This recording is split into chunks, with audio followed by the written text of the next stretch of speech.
welcome to Daily Dictation. This is a video that is meant to help you practice your English skills.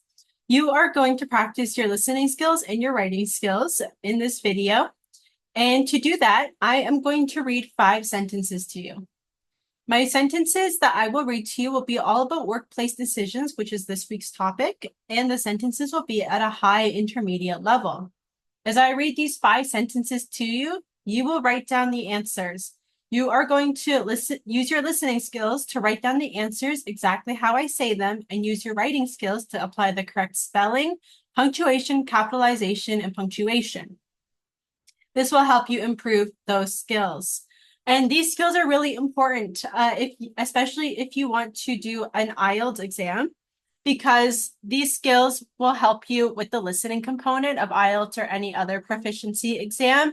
It will help you when the one time you get to listen to an audio, it'll help you take down effective notes as you listen to that audio. And those will be notes that you can rely on to provide you with the correct answers. It's also going to help with your writing because you're going to get to know different spelling patterns, different spelling tips.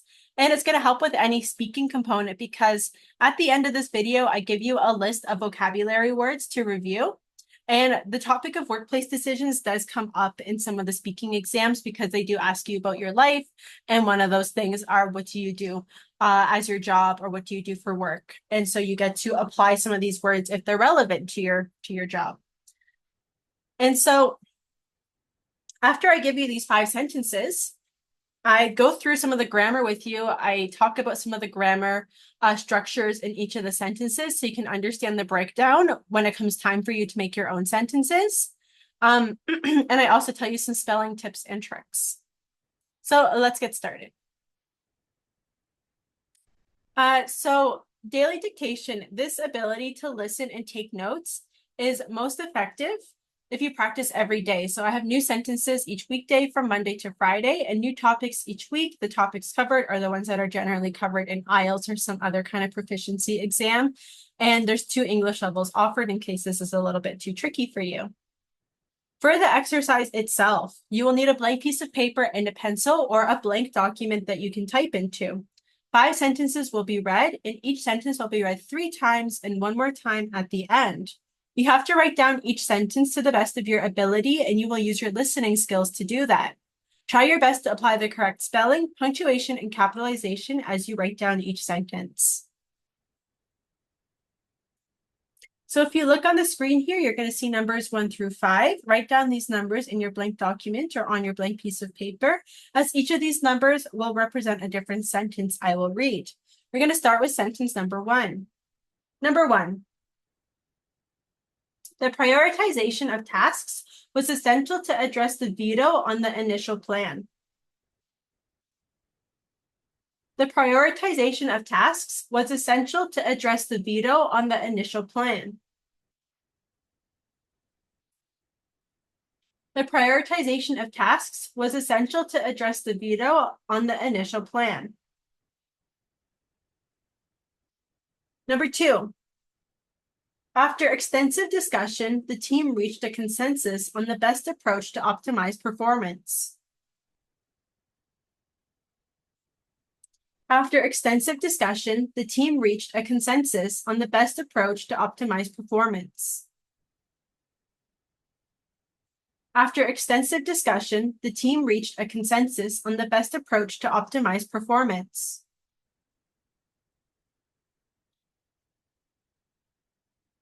Number 3, the scenario planning revealed several possible issues, which led to a risk assessment to address them. The scenario planning revealed several possible issues, which led to a risk assessment to address them. The scenario planning revealed several possible issues, which led to a risk assessment to address them. Number 4, we had to balance feedback from the different stakeholders with prioritization of the project milestones. We had to balance feedback from different stakeholders with prioritization of the project milestones. We had to balance feedback from different stakeholders with prioritization of the project milestones. Number 5. We evaluated the feasibility of each alternative solution proposed. We evaluated the feasibility of each alternative solution proposed.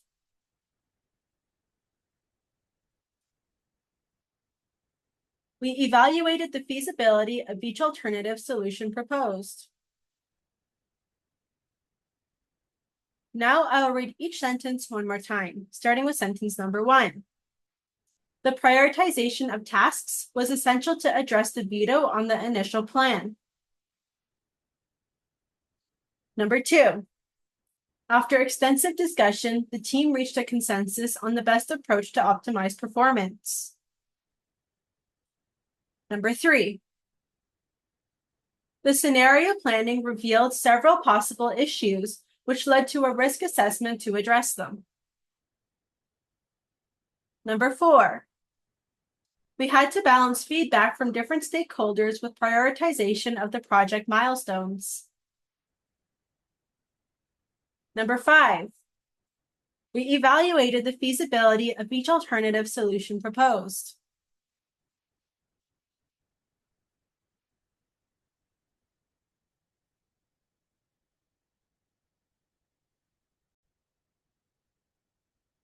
I'm sure everybody did a really great job writing their sentences. We'll get ready to check our answers. Now, if you found that this video was a little bit too fast and hard to catch, listen again. And if it was too fast, when you listen again, you can adjust the playback speed through the settings of the video to make it go slower. If you need to listen to specific sentence numbers again, just check the description for timestamps, and this will help you find what time each sentence was read in the video. If you feel like you got everything, let's get ready to check our answers. You're going to start with number 1. The prioritization of tasks was essential to address the veto on the initial plan. So let's break it down. The prioritization of tasks, that's all the subject. And the noun that we're focusing on is prioritization. So there's no S or anything like that. So it is singular, which is why the form of be is the singular form, and it's in the past tense. Essential is our adjective, which is why we're using be before that. To address, we have an infinitive here.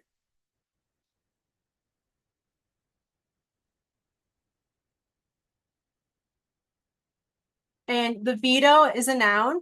Whenever we use veto, we typically use on after. These two words come together pretty often because veto is like decision, and we always use decision on something as well. And then the initial plan is a noun. Overall, I think most of these words should be relatively straightforward. We've been practicing them all week. Again, to remind you, prioritization has a lot of I's. You should split it up into some smaller parts to help you remember the letter order. And try your best to split it up according to the syllables. So when you're speaking it, sounding it out, you also have the syllable stress down as well. Essential. Essential might be a little bit of a hard one. I would do E-S-S-E-N-T-I-A-L, like that. T-I-A-L is a common suffix for adjectives. We see it in initial as well. Let's look at the next one. After extensive discussion, the team reached a consensus on the best approach to optimize performance. Now, starting out with this sentence, we do see a conjunction after some kind of noun. And so this sentence or this part by itself doesn't have enough information to make sense. So if it stood by itself, it wouldn't make sense. Starts with a conjunction. And so all of that tells us that it is a dependent clause. And the reason we know that we need a comma here, because we always need a comma at the end of a dependent clause if that's what our sentence is starting with. So we have a comma here. And the reason we know here is the right place to put the comma is because of the next words. The team has a subject, reached, is a verb, a consensus. on the best approach to optimize performance. That's all the object. So there's clear subject verb object structure. And so when we have subject verb object structure right in the middle, it shows us that we're beginning a clause right in the middle because it has subject verb object and this whole thing can stand alone. It makes sense by itself. If we didn't have the dependent clause, it would still make sense. We know that it's independent clause.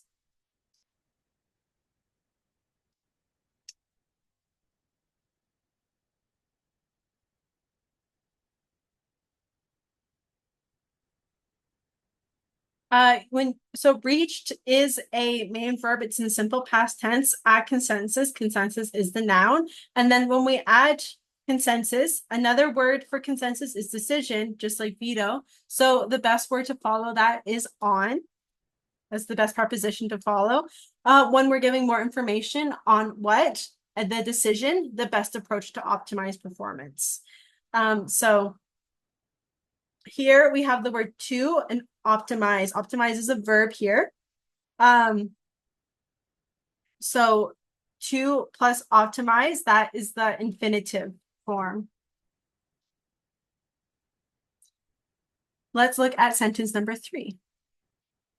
The scenario planning revealed several possible issues which led to a risk assessment to address them. Okay, so the scenario planning.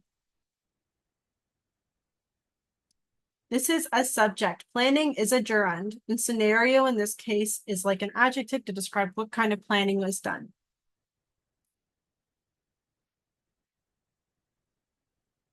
And it's all singular. Because it's simple past, it doesn't have any effect on how we spell or the form of the verb. So reveal is the verb, and it's simple past with the ed is a regular verb. Revealed several possible issues. That's the noun, and that's plural. Then we have which led. So we do have this word which links us to the next thing. However, we don't need any commas because it comes right in the middle of the sentence and it flows really nicely without any comma. We don't need to split up any clauses or anything like that. So we don't need a comma here at all. Which led to, we have a verb here, preposition to, risk assessment, to another preposition, address them, to show this preposition to and to is showing the steps in a process. Do this, then to do this, then to do this. So when we use this, it shows us a direction that we're going in a process, and it tells us that one step is finished and we can complete it and move on to the next step, to. Let's have a look at the next sentence. Number 4, we had to balance feedback from different stakeholders with prioritization of the project milestones. We, subject. Had, non-action verb in the past tense. Because we have a non-action verb there, we're going to follow with infinitive. We've seen this pattern a few times this week. Then we have our noun. One word. Feedback is one word because it's one thing. And we have to use the preposition from because it's telling us the source. The source is the different stakeholders. That's a noun. This is the source of the feedback, which is why we're using from. With prioritization of the project milestones. Milestones might be a hard word to remember. Milestones is like big things that happen in a process, notable things that happen in a process. And it is one word. Milestones is one word. So you can split it up, mile, and then stones. Sometimes you'll see it as a singular. This S just means it's plural because there's many, but it is one word.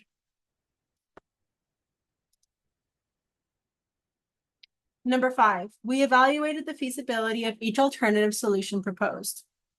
Again, we evaluated. So we have subject, we evaluated, simple past verb. Now we have the object, the noun. It tells us more, the feasibility of what? More information of each alternative solution proposed. So this whole thing is actually the object of the sentence, and this is just providing more context, more information. Overall, the spelling should not be too tricky. However, if it is proposed, you can go in it by separating pro and then pose, the two syllables in the sentences. Alternative, we've looked at this one previously this week for spelling. Alternative. And then solution can go into two. So that is some of the spelling tips and a little bit of a breakdown of the grammatical features of each sentence to help you understand it a little bit more. These bold words are the words that we've been studying, the words that are good to know for this topic. So here's a list of those words: veto, consensus, on the fence, prioritization, feedback, alternatives, optimization, risk assessment, scenario, feasible. So these words are all super good to know, especially if you are planning to do some kind of exam, because these are a little bit closer to advanced words.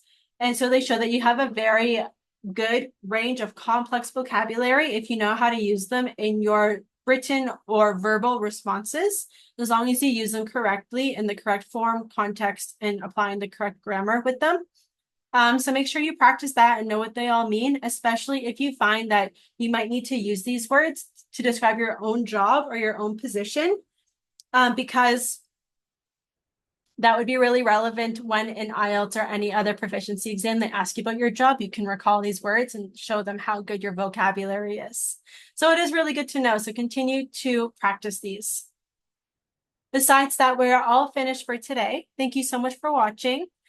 Please continue to practice your English. Please try your best, and I'll see you next week. Bye.